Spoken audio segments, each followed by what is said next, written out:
Right now, somewhere in the world, a weapon is deciding who to kill. Not a soldier, not a general, a computer. This isn't science fiction, it's already happening.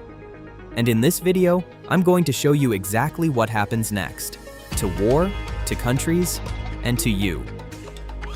For all of human history, war needed people.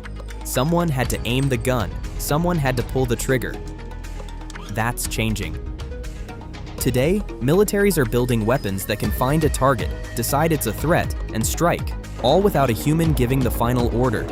Analysts describe scenarios where an AI system can identify a target, confirm it, and strike within seconds. Faster than human commanders can even process what's happening. Let that sink in.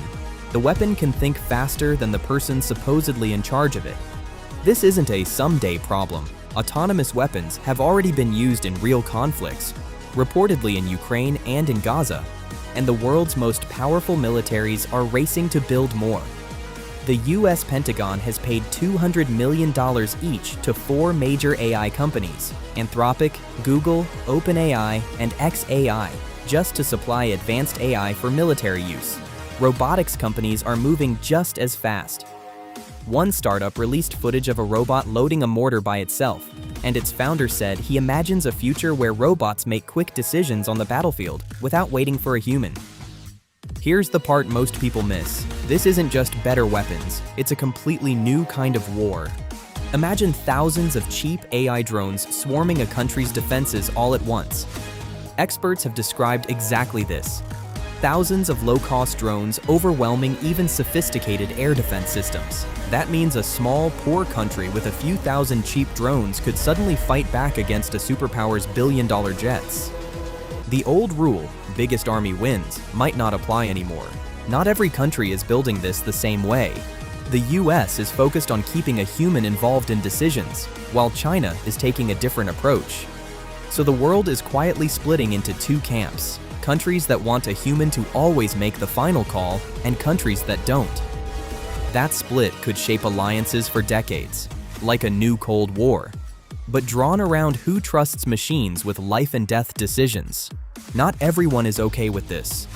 In 2025, 96 countries met at the United Nations, where the Secretary General called for a global ban on these weapons by 2026, describing them as politically unacceptable and morally repugnant.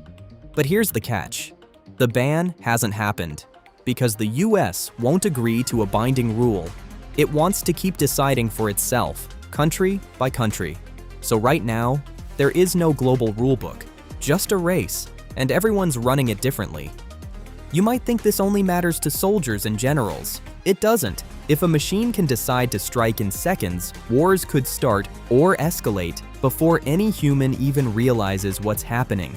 A misread signal, a glitch, a wrong call by a machine with no fear, no doubt, and no way to say wait. That's the world we're walking into, not someday, now. So, should a machine ever be allowed to decide who lives and who dies? Drop your answer in the comments.